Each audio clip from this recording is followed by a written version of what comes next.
Bom dia, servidores públicos municipais. É com grande prazer que o Sindipam realiza, a partir de hoje, esta série de entrevistas com os candidatos à Prefeitura Municipal de São Carlos. Esta é a terceira eleição que o Sindipam realiza essa série de entrevistas com o objetivo de conhecer as propostas e planos de cada candidato em relação ao funcionalismo público. A diretoria do sindicato elaborou um questionário aos candidatos a prefeito. O primeiro entrevistado dessa série é o candidato a prefeito pelo Partido dos Trabalhadores, Eric Silva.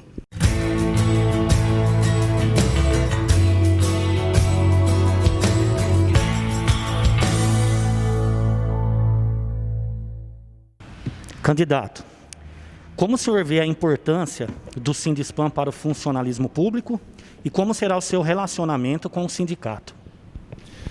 Bom dia, amigas e amigos aqui do Sindipam. Primeiro, muito obrigado, né, Rose?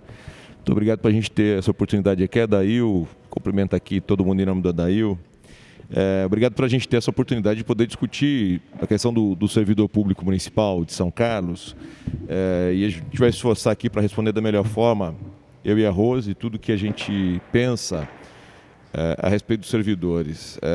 Nós não formamos um entendimento prévio sobre os servidores. Temos propostas que atendem à questão de um plano de governo, né? Mas temos aqui uma série de questões. Vamos dar uma olhada aqui. A primeira é sobre qual que é a importância do Sindipam, então, o Ney fez, né? Olha, aí essa pega mais fundo para mim, né? Eu fui dirigente sindical 20 anos, né? 20 anos. Tenho mais absoluto respeito pelas entidades de representação, né? Minha trajetória é de fazer negociação. Então, primeiro, respeitar os servidores como uma categoria. Respeitar a entidade sindical que os representa e que é legítima, que eu conheço a trajetória de vocês, acompanhei todo o processo desses 20 anos, pelo menos aqui do Sindipam. Então, a relação com o Sindipam, ela é de absoluto respeito da entidade que representa e é legítima para representar os servidores municipais, como é da nossa trajetória, não só minha, mas da Rose, né? Então, esse respeito pelo Sindipam é alguma coisa absolutamente incontestável, coisa de fazer e discutir junto, coisa de parceiro, não é uma situação de antagonismo entre as partes. Pelo contrário, é uma coisa de parceria. O poder público municipal com o sindicato dos servidores tem que ser uma relação de parceria. Eu tenho dito muitas vezes já, né? Quem entrega o direito ao cidadão de São Carlos, o direito à educação, quem entrega o direito à saúde, quem entrega o direito à água, não é? É o servidor municipal. Então, isso tem que ser uma relação de absoluta parceria.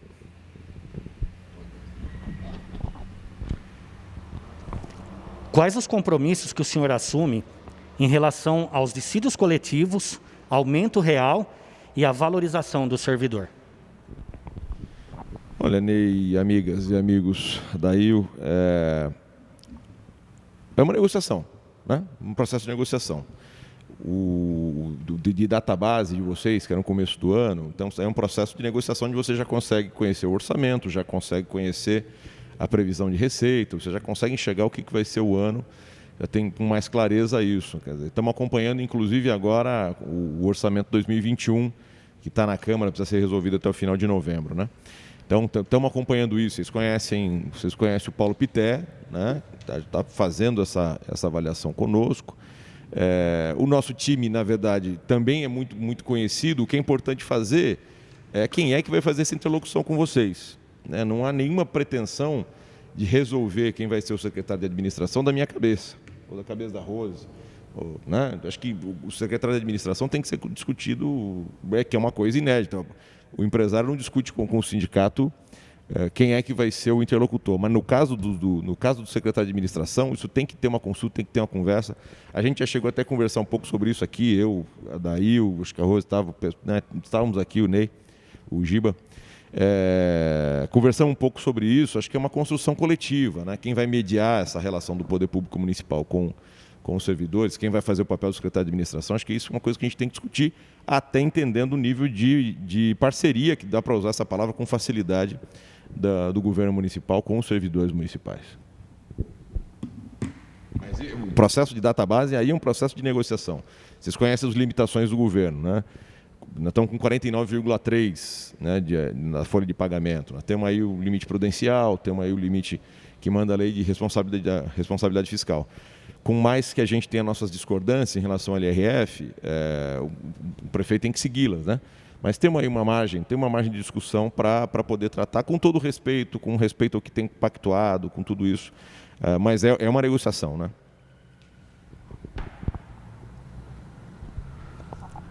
Como o senhor pretende dar continuidade à implementação da evolução funcional dos servidores prevista no plano de carreira? Isso será feito já em 2021? Então, tudo que tiver pactuado nos acordos coletivos que o Sindiplan tem com o governo vai ser respeitado. Acordo é para ser cumprido, né? Para mim não tem essa discussão, essa conversa de vamos rediscutir acordo. Acordo, assinou, pactuou, tem que ser cumprido. A não ser que mude as condições de uma forma muito drástica, mas se não, tem que ser cumprido absolutamente. O que está pactuado aqui tem que ser resolvido, tem que ser implementado em 2021.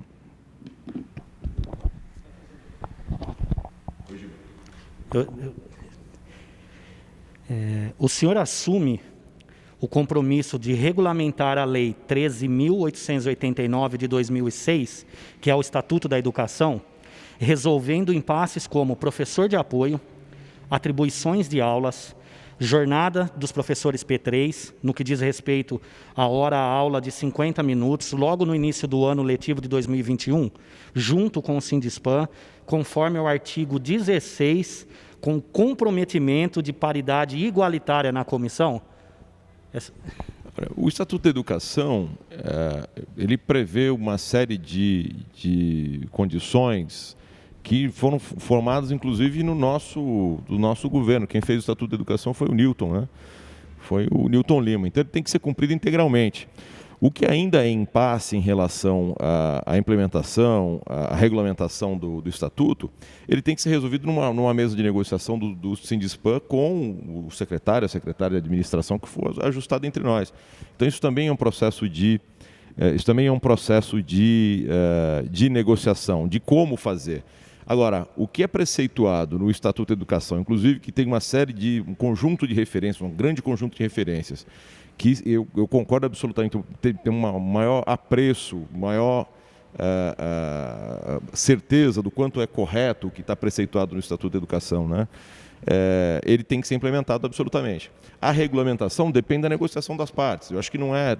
Também isso é um outro ponto, né? A regulamentação da lei, como nós estamos falando dos servidores na educação, não é uma coisa que vai sair da cabeça do iluminado, do secretário ou da secretária de administração.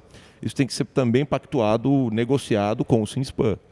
Como faz isso? Qual que é o passo da implementação disso? Vocês sabem que são coisas caras, né? Só a coisa dos 50 minutos de aula, tudo isso tudo que tem de compromisso ainda para ser regulamentado do Estatuto da Educação, tem que ser feito negociando, discutindo qual que é a estrutura possível de fazer. No tempo, né? Eu acho que esse tipo de questão é mais uma questão de quanto tempo a gente negocia e faz, do que de fazer. De fazer está comprometido. Hoje, os servidores têm, através de convênio com o Sindiplan, um plano de saúde custeado integralmente pelo trabalhador. Há também servidores que contratam individualmente planos de saúde. O senhor assume um compromisso de viabilizar a participação da Prefeitura em parte do custo desses planos? Meus amigos, essa questão muito delicada, né? O poder público que provê saúde no plano, em toda a rede municipal de saúde, e vocês conhecem, acho que já ouviram, nós falamos sobre isso, né, Rose? Nós estamos falando de uma rede escola de saúde, juntando o que nós temos nas universidades para oferecer saúde de excelência para a população. Então, isso é uma questão absolutamente delicada. Você colocar orçamento público para pagar plano de saúde para o servidor que tem que oferecer o direito à saúde para a população, isso é uma questão que acho que a gente precisa discutir com mais calma, entender melhor qual que é o ponto dos servidores, porque realmente isso é uma coisa muito delicada de comprometer com isso, viu, Dael? Quando se compromete, nós estamos no serviço público, uma rede municipal de saúde, que oferece serviço, tem que oferecer serviço de excelência em São Carlos, como a gente tem crença, usando o Hospital Escola, Faculdade de Medicina, Faculdade de Fisioterapia, Faculdade de Enfermagem, Faculdade de Nutrição, Faculdade de tudo, nós temos tudo de saúde em São Carlos, com a capacidade que São Carlos tem de oferecer saúde para toda a população, usar o orçamento, né, discutir parte do orçamento para isso, acho que isso é um tema que a gente tem que discutir com mais calma com os servidores. Não dá para dizer, cravar que não de jeito nenhum, tá certo? Mas acho que é só um assunto para a gente discutir com mais calma, nós não temos como nos comprometer com isso de forma objetiva. Acho que é um bom trabalho que vocês fazem, acompanhei a implementação do São Francisco aqui, acho que é uma opção que você tem que oferecer, estão de parabéns, inclusive, pelo trabalho que nós, os metalúrgicos, copiamos parte do que vocês fizeram, tá certo? Mas, como compromisso, acho que nós temos que discutir mais.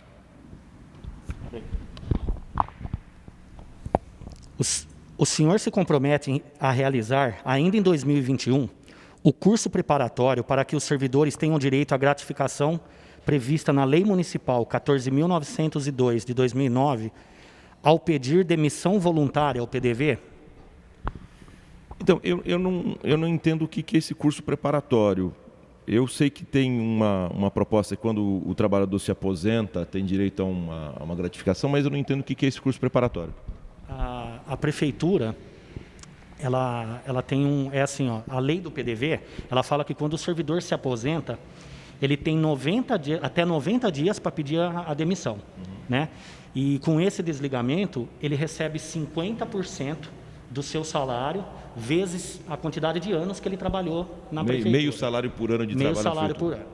E a prefeitura, esporadicamente, antes vinha numa cultura de todo ano fazia, né? Agora já faz um tempo que não faz. A prefeitura ela abre, para quem passou desses 90 dias e continuou trabalhando, ela abre um curso preparatório, onde ela oferece, ela junta esses servidores que se inscrevem, que estão em condições de aposentar, e ela prepara financeiramente, como que a pessoa vai ser a vida dela psicologicamente, depois da aposentadoria. E com esse curso, o servidor, ele fazendo esse curso integralmente, ele se credencia a participar do PDV. E às vezes a prefeitura ela pode estipular, previsto em lei, o valor que ela quiser. Aquele que é até 90 dias é 50%. Se a prefeitura quiser fazer um de 100%, vai dentro desse curso que passa pela Câmara Municipal e é aprovado. É uma lei. Entendi. E tem muitos servidores que estão em condições, querem parar de trabalhar e estão aguardando esse PDV. Porque era uma promessa que vinha, inclusive, em acordo coletivo, né? E a prefeitura não fez nos últimos anos. Então, essa pergunta é com relação a isso. Então, eu vi que tem a lei que prevê o benefício, eu só não entendi na lei que depende do governo abrir o PDV. Também eu não entendo onde não tinha visto a questão do curso preparatório. Eu acho a ideia, aí a questão é o compromisso, né? Nós já negociei uma série de PDV em muitos lugares. Ao longo da trajetória, todo ano acabamos de fazer um na Volks, que vocês viram, não fui eu que negociei, mas foi o nosso grupo, eu estava lá, eu votei a favor porque estou abrangido por esse curso, apesar de não pegar, não vou fazer adesão. Mas qual que é a questão? O curso preparatório, quer dizer, é mais o curso preparatório, uma preparação para o sujeito, para a trabalhadora deixar de trabalhar, se adaptar a uma nova situação. Porque muitos trabalhadores têm muito tempo de trabalho e fica até depressivo. Vi isso no meu pai, quando se aposentou, né? Você deixa de fazer a atividade que você fez a vida inteira. Eu tenho o maior interesse em a gente poder fazer isso, porque dá qualidade de vida para o aposentado, né? Prepara ele para um novo momento de vida, né? Do trabalhador, da trabalhadora. Então, eu tenho total compromisso com isso. Tenho um compromisso absoluto em pensar em PDV para os servidores, porque além de você dar o merecido descanso para as pessoas depois do período de trabalho, você prover um valor a mais para incentivá-lo realmente a deixar o poder público, e pode dar um salve, salvar um recurso para as receitas do governo municipal, para a folha de pagamento também. Então, tenho total interesse nesse ponto 6. Tudo que tem aqui, eu acho que faz muito sentido. E eu não entendo por que é que não está fazendo anualmente o PDV. Ela parou da questão de fazer o PDV quando saiu aquela liminar dos 75 anos se desligar. Aí ela falou que daí nós entramos com ação E aí ela não querem fazer quanto não sair, não transitar de julgado. Porque ela não pode vetar. Você está falando ali do desligamento automático. Aqueles 75 anos, o servidor de 75 anos. Então, como nós entramos com a reintegração, acho que nós fomos 7 ou 8, se ela abrir, se eles abrirem, não pode suspender eles para participar. E aí, como está com ação, então ficou parado nisso. Essa é uma alegação que a administração está falando que não está fazendo por causa disso.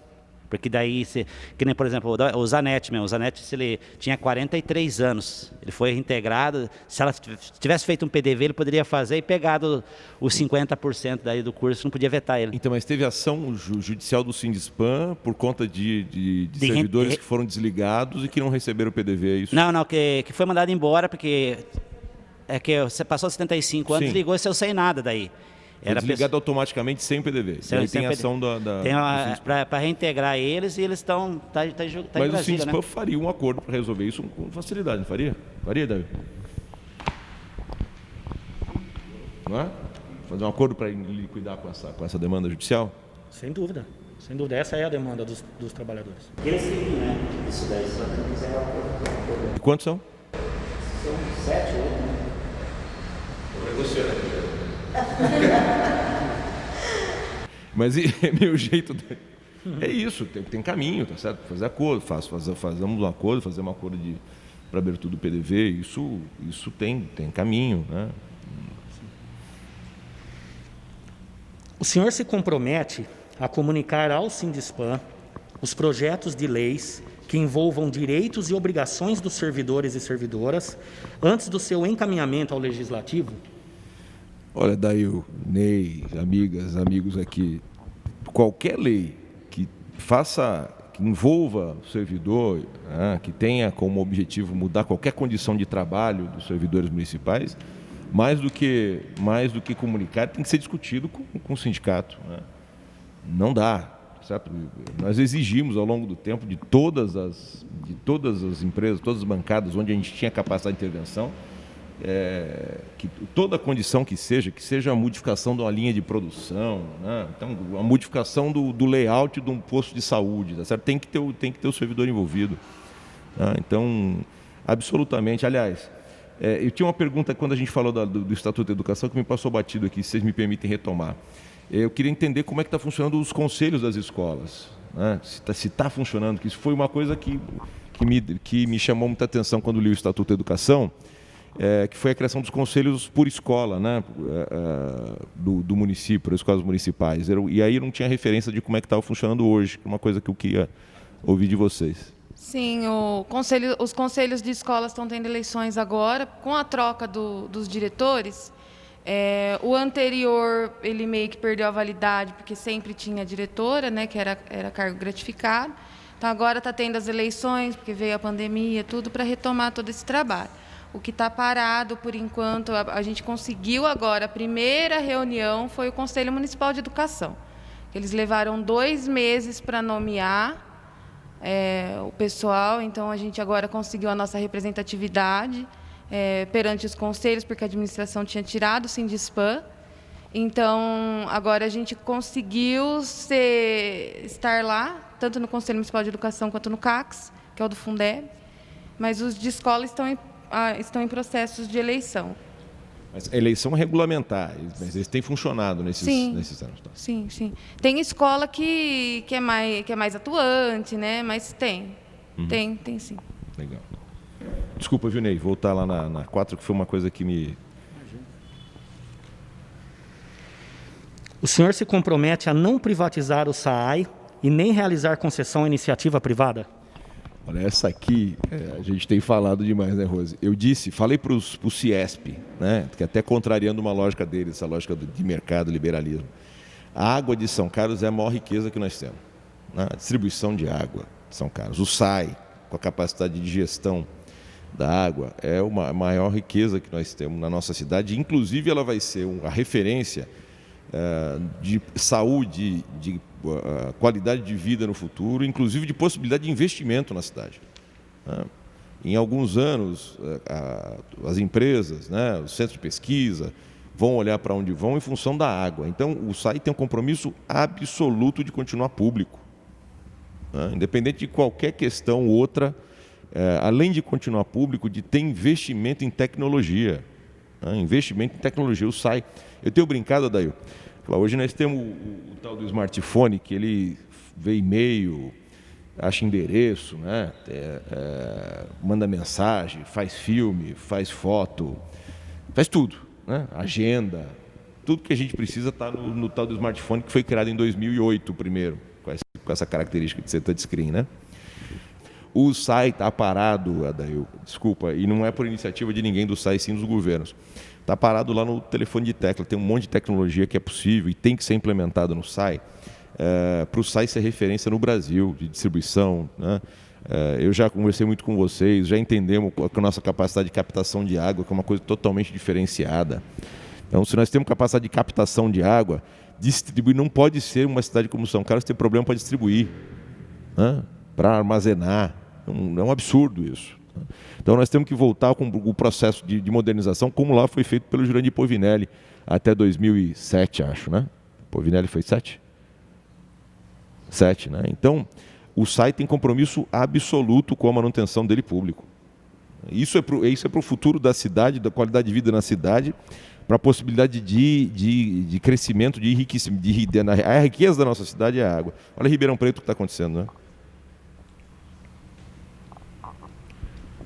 Há hoje uma insatisfação generalizada dos servidores em relação à Secretaria de Gestão de Pessoas. O que o senhor pretende fazer em relação a isso? O que a gente coloca nessa pergunta, candidato, é que essa secretaria lida direto com os servidores, o qual o sindicato representa. Então, porque é essa pergunta, não está direcionando. Para ver se vai ser uma pessoa que ela tem fácil diálogo com o sindicato, um próprio servidor de carreira, enfim. Sabe, tem uma pessoa que sabe trabalhar com os servidores. Daí aqui é o seguinte, olha, o compromisso, primeiro é que quem está lá não fica. Quem está lá na Secretaria de Administração não fica, independente do nome. Mas o compromisso que a gente tem com vocês aqui é de passar do 16 de novembro, eleita a nossa chapa, eu e a Rose Mendes aqui, vote 13 para São Carlos voltar a brilhar. Júlio César também tem dito isso, a gente acabou de descobrir aqui. A gente tem o compromisso de sentar com vocês a partir do dia 16, fazer uma agenda para a gente discutir quem que vai ser o secretário e a secretária de administração. Certo? Como eu disse, isso não vai ser resolvido da minha cabeça, da cabeça da Rose. Então, esse secretário especificamente, o secretário de administração, a secretária de administração, tem que ser discutido com o servidor. E tem que ter esse modelo de avanço na relação entre nós. E não tem, de novo, né? Não pode um prefeito que foi sindicalista, né? Que não vai deixar de ser sindicalista jamais do ponto de vista do raciocínio, não começar apresentando um avanço para a categoria de servidor público, né, Rose? Certo? Nós temos que começar mostrando que haverá um avanço real, objetivo, que o servidor já enxergue de cara que é outra coisa. Mesmo considerando todo o tratamento diferenciado que teve o Newton, que teve o Barba com os servidores, toda a relação que teve, considerando quem sou eu e a minha trajetória, você tem que ter um passo primeiro, diferente e muito simbólico. E esse é de sentar aqui e resolver quem vai ser o secretário ou a secretária. Claro, nós vamos discutir junto aqui.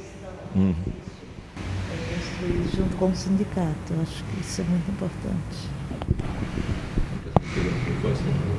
A Rose ela não é que nem eu, porque eu não posso ver o microfone na frente, né? O Zuc estava comigo lá na Band Quando foi, Zuc, que a gente foi na Band? Sábado, na Clube? O menino veio com o microfone perto para me entrevistar. Eu juntei o microfone e montei, ele não segura como força. O senhor se compromete a não promover terceirizações no serviço público, exceto em situações absolutamente necessárias ao funcionamento dos serviços e, nesses casos, em comum acordo com o Sindispan. Comum acordo com o Sindispan. Comum acordo com o Sindispan. Não haverá nenhum processo de terceirização, concessão de atividade se não tiver acordo com o Sindispan. Eu, a princípio, sou contrário a qualquer tipo de terceirização. né? Mas nós temos limitações, vocês conhecem, as limitações de orçamento, limitações principalmente da lei de responsabilidade fiscal. Mas isso tem que passar por um processo. E outra, não dá para você falar, usar só a lei de responsabilidade fiscal como desculpa, né? Só o limite prudencial como desculpa. Você tem que olhar para toda a categoria, tem que discutir o que é possível fazer, né? O que é possível fazer, o que é melhor, como é melhor a nossa melhor capacidade de utilizar o servidor, inclusive em espaços, em cargos comissionados, onde a gente puder usar, onde você não puder evitar de colocar cargo de confiança que não seja servidor de carreira, nós vamos fazer. Porque tem um contingente, nós somos 5.000 e quantos servidores? 5.200 servidores. O prefeito é o primeiro servidor, né? Primeiro tem que se enquadrar nessa categoria, certo? O prefeito é o primeiro servidor público. Nós temos que ver quais são as capacidades dos servidores, e são muitas. Os servidores são concursados, concursos difíceis de passar, concursos que limitam aí, que potencializam a capacidade de cada um dos servidores. Então, nós temos que, antes de fazer qualquer processo de terceirização, nós temos que construir um novo modelo de serviço público que dê possibilidade, inclusive, do servidor se realizar do ponto de vista profissional.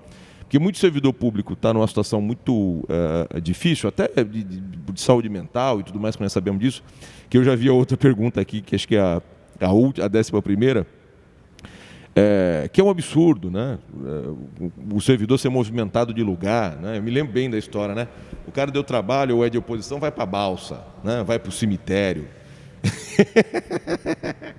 Então, isso é o tipo de coisa que é inadmissível, certo? Desrespeito com o trabalhador, com o servidor público que foi contratado, passou por um concurso, que tem uma especialização, que tem uma capacidade de trabalho, né? Então, o servidor público tem que ser potencializado em sua capacidade, inclusive de oferecer a ele a realização profissional, porque ele entrou para o serviço público porque ele tinha uma perspectiva de trabalho na vida, né? Uma perspectiva de realização profissional. Então, aqui é a 10ª, né, Ney? Em relação à terceirização. Terceirização, assim, para botar um ponto, nós lutamos, descemos aqui, a Avenida São Carlos, lutando contra a terceirização. Não vai ser diferente, certo? Não vai ser diferente.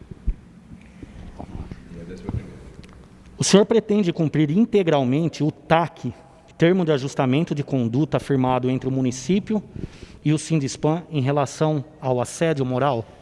Eu acho que nós temos que fazer um acordo do governo municipal com o Sindipam que seja melhor do que o TAC. Né? E ir ao Ministério Público e dialogar com o procurador do trabalho, falar, doutor, está aqui, nós temos um acordo melhor do que esse, nós queremos aqui protocolar no Ministério Público, até com uma demonstração. É um absurdo ter que o Ministério Público mediar, né, um governo municipal para que ele não persiga, não pratique assédio moral contra o servidor público. Então, mais do que isso, nós temos que negociar, daí, sentar aqui em janeiro, né, tentar com todas e todos aqui, envolvido as secretarias, as áreas do governo, discutir qual vai ser o documento que avance em relação aos termos que estão nesse TAC. Né, porque tem que ter um compromisso total e absoluto de respeito aos trabalhadores. Esse negócio de balsa, Giba, nem balsa tem mais, né? Nem balsa tem mais. Mas esse tipo de história é totalmente absurdo. Né? Totalmente absurdo. Todo tipo de assédio. Eu acho que essa proposta é ampliar o respeito, né? Não só assédio moral, mas todo tipo de discriminação, de preconceito. Acho que isso tem que estar sendo discutido e pactuado, não tenho dúvida disso. E só pegando aqui, já que eu peguei o microfone, não esquecendo a nossa escola de governo. O investimento, o Eric tem falado disso, ele esqueceu aqui que é tanta coisa que a gente fala, mas a nossa escola de governo foi criada com tanto empenho, com tanto carinho, para o investimento na capacitação dos servidores públicos, né? Isso a gente tem também discutir aqui com o Sindipam, de colocar cursos, quais são os cursos importantes para a gestão, além daquilo que o governo já tem a investir em cada área ali, investir também discutindo com o Sindipam essa valorização do servidor através da nossa escola de governo. Acho que isso é muito importante, porque esse negócio de que o servidor não é competente para tal área, então a gente tem que ajudá-lo a ter competência naquela área que ele está designado. Acho que isso é muito importante. E tem uma coisa que precisa demarcar aqui. Vocês sabem da minha tratativa no mundo do trabalho, vocês conhecem minha trajetória, entendem como é que eu penso. E eu sempre digo uma coisa muito clara: se o trabalhador não consegue, tem problema para desempenhar sua atividade, o ruim é o chefe, certo? O ruim é o chefe. E nesse caso o chefe sou eu. Quem está assumindo a condição de chefe é o prefeito. Né? É o prefeito. Então, se o poder público vai mal, se ele não entrega o direito que o cidadão precisa, demanda e é seu direito, o problema é o chefe, né? O problema é o prefeito. Então, nós temos que fazer isso, essa relação entre o governo municipal e o servidor público, ela terá outro patamar em todos os aspectos, certo? Eu não admito ter mediado a questão do assédio moral por um termo de ajustamento de conduta. Né? O Ministério Público tem que entrar nessa discussão. Não pode ser. Isso não é papel de gestor público. Né? Não importa para quem que fez campanha, qual que é o partido que está afiliado, não existe isso, gente. Né? Isso já está regulado na Constituição. Está regulado e garantido pela estabilidade, inclusive, do servidor público nos 3 níveis de administração. Então, quanto a os 2 últimos, principalmente aqui, a questão de terceirização e do assédio moral, o compromisso é do mais absoluta parceria e enfrentamento disso. Viu, candidato? Bom, isso aqui, tudo que nós colocamos aqui para essas perguntas, ela vem... a gente tinha assim, a certeza dessa resposta sua, porque toda essa luta nossa, vocês sempre tiveram junto com a gente. Então, não podia ser diferente, né? Os direitos que a gente tem, as coisas que nós estamos querendo manter, que vocês conquistaram junto com a gente. 2 coisas aqui, que quando a gente fala do aumento, né? O dissídio coletivo, tudo, por que a gente fala isso aí? Então, o candidato vai chegar aqui, vai falar, não, pode deixar que eu vou acertar tudo. Porém, o que é que nós queremos? Logicamente que nós não estamos aqui falando assim, não, nós queremos aumento. Lógico, todo mundo quer aumento. A gente queria que as coisas fossem respeitadas, tá? Os nossos profissionais, porque lá atrás a gente não tinha profissional para poder sentar numa mesa e negociar. Então ele sabe tanto quanto quem está lá dentro da prefeitura. Então nós sabemos onde que está a situação. Então o que nós falamos aqui é que a gente quer sentar e discutir junto com a administração e ver, olha, aqui é esse caminho. Não é, né? Nós temos outro caminho, mas a gente consiga ter uma solução e não ficar aquela luta por causa que tem é 1%, é 2%, tem gordura e ele não aceita. Então nós já tivemos isso no passado, a gente quer que mude. Odair, na questão do salário dos servidores, vocês conhecem muito mais até do que a prefeitura. A prefeitura faz um estudo para tentar entender, vocês vivenciam isso todo dia, né? Isso é assim em qualquer lugar. Agora, a questão salarial, para mim, tem 2 momentos importantíssimos. A database, que é o momento de você ajustar os salários de forma linear de todo mundo em função das perdas do período e do ganho de produtividade no caso. Certo? Quando você discute com a empresa capitalista, que é o nosso caso, uma empresa com fins lucrativos, você discute o quanto se perdeu quando você tem perda salarial em função da inflação e o que teve de ganho de produtividade no ano. Tá? Isso é natural. Nós precisamos avaliar como é que trata disso, mas esse é o momento da database. O outro momento é o momento do plano de carreira. Né? Então, o plano de carreira, sim, é o momento do trabalhador, da trabalhadora ganhar mais de verdade. Né? Ela ganha mais. Porque o primeiro é o momento dela discutir quanto ele perdeu, que não tem conversa, né? Perdeu, não é impor perda salarial ao trabalhador qualquer que seja. Não que seja obrigatório o pagamento, mas acho que isso para mim você não abre mão jamais, nem no sindicatório vocês nunca abriram. E aí o quanto você ganhou de produtividade. Se você consegue medir produtividade, e consegue medir produtividade, você tem que discutir qual que é a parte que fica, no caso, para o governo e qual que é a parte que fica para o trabalhador.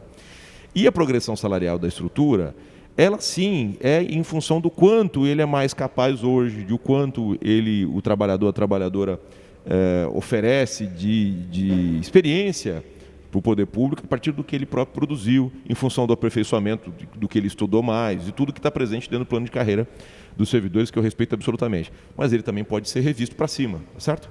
Pode ser revisto nos critérios, pode ser revisto numa negociação que ela é absolutamente possível de ser realizada e que nós temos todo o respeito do mundo. Tá?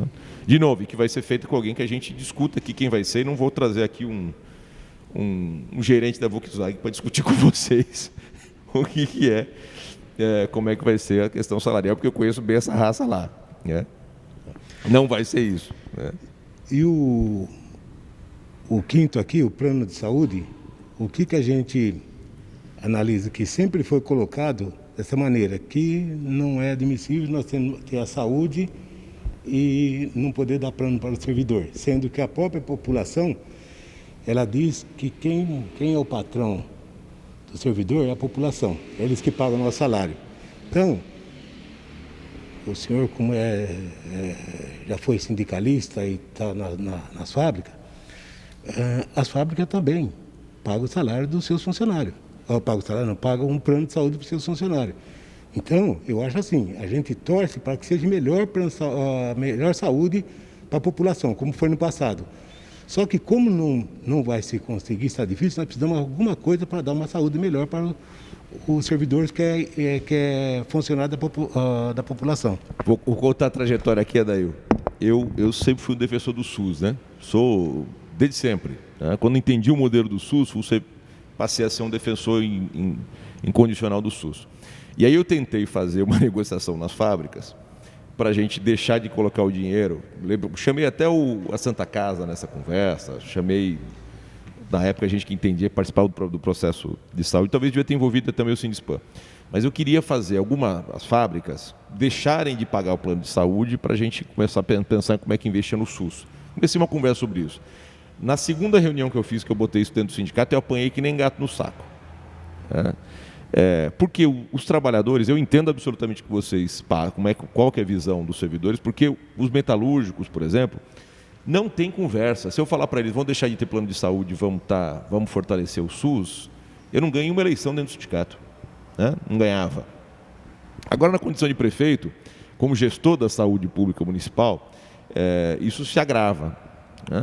Então, nós precisamos dialogar. E eu disse o seguinte: resolver o problema da falta de médicos, por exemplo. Talvez a gente tenha um conjunto de problemas que não seja resolvido imediatamente só com a rede de escola-saúde que nós estamos dizendo. Mas o que é certo é que nós vamos chamar a Unimed, São Francisco, nós vamos chamar os planos de saúde para conversar também. Porque eles também são gestores de saúde e são gestores de grupos de médicos. E esses médicos, por vezes, não atendem a rede municipal porque tem uma preferência absoluta por atender só pela Unimed, ou resolve a vida deles pela Unimed. Então, isso precisa ser dialogado também com os planos de saúde. Né? Então, nós vamos lutar por isso. Agora, essa questão do plano para o servidor, Dail, essa vai exigir uma quantidade de debate importante. Assim, eu não me dou ou não imponho minha visão para uma mesa de negociação, jamais. Né? Nós vamos debater, vamos enxergar o ponto de vocês vão enxergar o nosso, a gente vai seguir. Acho que isso vai ser talvez o debate mais prolongado que a gente vai ter, mas com absoluto respeito pela posição de vocês, o que a gente puder construir junto, nós vamos construir. Só gostaria de complementar, Eric, a pergunta do Adail. A gente bate muito na saúde, né, porque assim, isso não sai da cabeça daqui de dentro, é uma demanda do servidor, que o servidor ele se vê como um trabalhador, né? Ele está trabalhando, né? Então ele vê a oportunidade e se sente no direito de ter ainda um custeado, né? Nós temos um plano diferenciado, num valor diferenciado aqui no Sindispan, que nós divulgamos, né, para todo mundo, que só nós conseguimos esse valor no Brasil. Né, via o último plano de saúde que nós fizemos, que é a São Francisco, né? E eles falaram para nós, isso foi só para vocês mesmo, né? E tem servidor que não tem condição de pagar isso, né? E a pessoa, quando ela se vê num momento de urgência, ela ainda encontra dificuldade, até por conta da situação que está a saúde, né, em São Carlos, dificuldade de fazer um tratamento com urgência, a pessoa acaba correndo aqui né? E falou, pô, eu precisava ter um plano de saúde e tal. Então, a demanda que vem do trabalhador. Então, é importante nós discutirmos realmente, pelo menos você dá oportunidade, né? Se você for eleito, lógico, para o Sindipam, representando o servidor, né? Os 5.500 servidores, levar essa oportunidade e, quem sabe, termos êxito no futuro, né? A Câmara Municipal tem gratuito para os funcionários. Eu entendo absolutamente, Adail, a demanda da categoria. Certo? Eu passei por isso, quando eu inventei de falar de SUS para metalúrgico, porque também é o seguinte, você fala, metalúrgico tem? Metade tem. Metade, nem a metade. Quem tem pago pelos patrões, Volks, Electrolux, até que o pessoal paga a totalidade do valor, né? Mas quando eu inventei de falar de SUS, Rose, para o pessoal, por quê? E também tem uma visão preconceituosa de metalúrgico. Tá? Metalúrgico gosta de ser diferenciado, né? Então tem uma coisa que eu briguei para caramba internamente. Mas nós temos que ajudar, fazer junto um sistema de saúde em São Carlos que pode, assim, eu não me conformo, falei isso na Santa Casa, a Rosa estava lá, não me conformo do sistema municipal da saúde de São Carlos não ter incorporado tudo que nós temos nas universidades para a saúde do povo, né? Não me conformo, isso não é possível, entendeu? São Carlos tem condição de oferecer saúde pública que o sujeito que está na Unimed tem inveja. E olha, o Hospital Escola, vocês viram, o Hospital Escola, quando funcionava de porta aberta, muita gente que tinha Unimed foi se atendido. Eu vi gente que é um metalúrgico sair, não ir no pronto-socorro da Unimed para ir no Hospital Escola. Não é?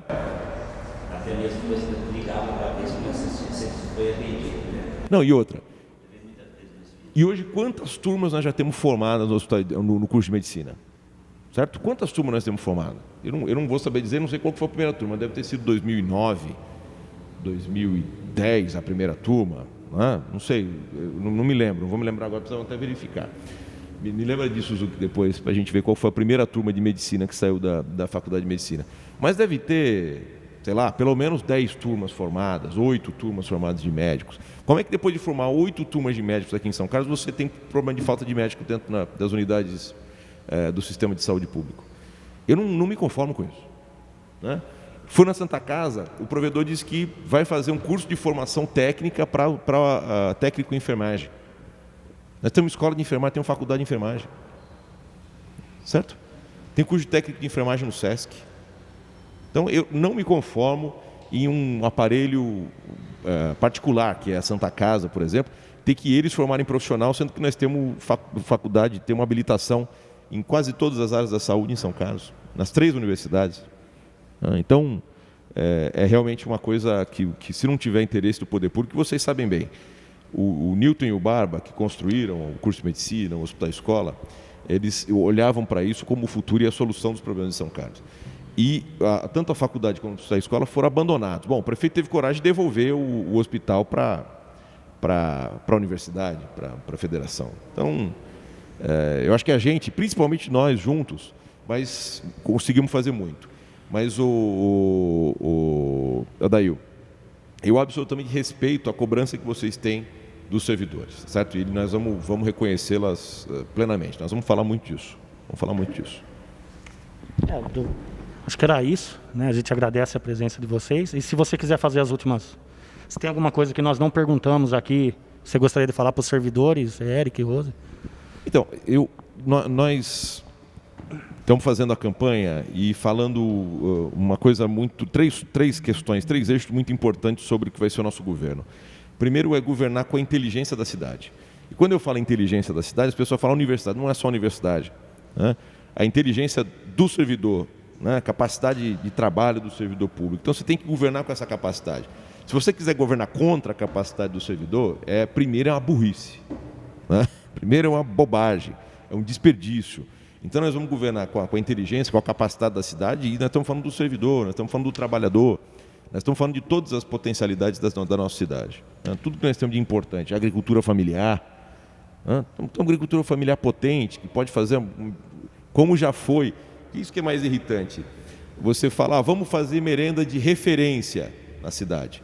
Aí alguém levanta o dedo, Eric, já foi referência, né? já foi referência, já foi premiada nacionalmente, internacionalmente. Não é que nós estamos inventando um negócio novo. Vamos fazer a rede escola saúde. Foi você que inventou a rede escola saúde? Eu falei, não, está escrito no documento de fundação do curso de medicina do Hospital Escola. Rede escola saúde. O Hospital Escola vai compor a rede escola saúde. O curso de medicina da Federal vai compor a rede escola saúde. Por que não fez? Estava pronto. Por que não implementou? Então é governar com a capacidade, com a inteligência da cidade, com tudo que tem de tão bom na nossa cidade, está sendo desprezado. Depois, governar com as pessoas.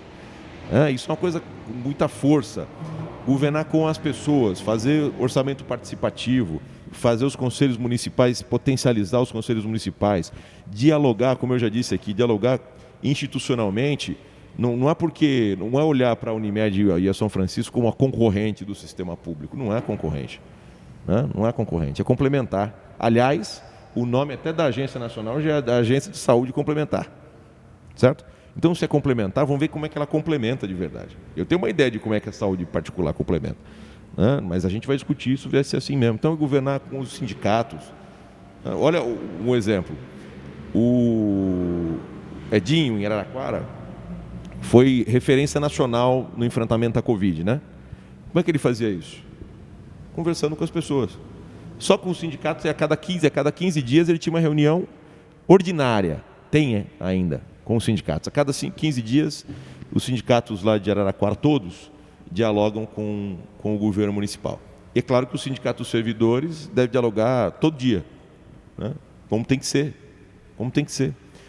Nós estamos devendo uma coisa em São Carlos que é absurdo. Como é que o governo municipal ainda não começou a preparar as escolas para o retorno às aulas? Em algum momento as aulas têm que voltar, gente. Se for esperar ninguém ter mais Covid em São Carlos, vai levar um tempo. Erradicar a doença vai levar um tempo. E as pessoas, todo mundo na cidade está trabalhando. Vocês estão fazendo o que agora? Estão trabalhando. Potencialmente as escolas é o maior dos perigos, porque está ali um grupo de crianças que tem mais dificuldade de se conter. Tem uma educadora ali, nossa candidata a Raquel, auxiliadora da casa. As crianças, nós sabemos o tamanho do problema que é. Então tem que começar a preparar as escolas, tem que preparar os professores, disponibilizar a EPI, fazer as mudanças físicas que é preciso fazer. Tinha que estar fazendo isso já há alguns meses. A pandemia não vai acabar no estalar de dedos, não vai surgir uma força suprema, infelizmente. Até gostaria, tenho muita fé, mas não tem nessa perspectiva. O governo não pode trabalhar com essa perspectiva, tem que fazer os ajustes que têm que ser feitos. Então, governar com as pessoas. Espero, até acredito que talvez tenha feito, mas não sei se foi. O governo já precisava ter chamado o Sindispan, chamado quem tem mais ligação com a educação, o presidente, e falei, como é que vai ser a questão das escolas? Você chamou? Não. Então vou esperar eu ser prefeito em 1º de janeiro para chamar o Sindispan para falar como é que nós vamos ajustar as escolas? Não vai dar tempo. Então, mas não vai dar tempo. Tem muita coisa que pode ser feita sem gastar dinheiro. Não tem, Adair? Tem, pô. Tem. Então, isso, o Jesuíno, está aqui do lado, aí é estadual, né? Mas o que o governo do estado está fazendo, por exemplo? Nada também. Está conversando com quem? Então, governar com as pessoas. E depois governar olhando para a cidade como um todo. Olhando todos os problemas da cidade que podem ser resolvidos, alguns em uma ação podem resolver ou ajudar a resolver 2 ou 3. Eu sujeito de muito sonho, né?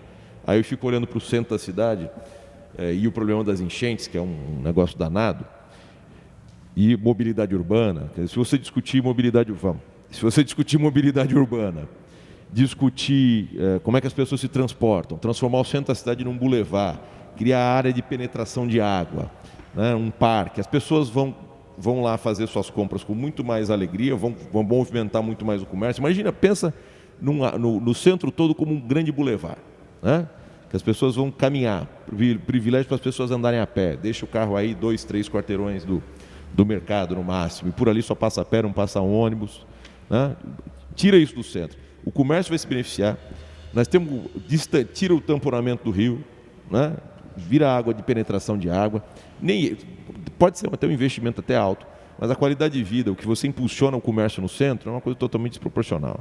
Né? Então tem coisa para a gente, resolve o problema da enchente, melhora a economia, resolve o problema da mobilidade urbana, né? Que tudo passa pelo centro, tudo passa pela Avenida São Carlos. Então, os problemas da cidade têm resolvidos, assim, mirando, olhando para todos os aspectos que estão envolvidos, e não só na solução de um problema. Que você resolve o problema da mobilidade, e aí você vira uma bacia aquele centro, e aí nós vamos acabar tendo uma catástrofe se continuar do jeito que está. E agradecer a oportunidade, Adail, da gente poder conversar, de poder oferecer essas ideias, inclusive para os servidores que são representados por vocês, e que eu tenho o maior respeito aí pela categoria e por vocês como representantes dela.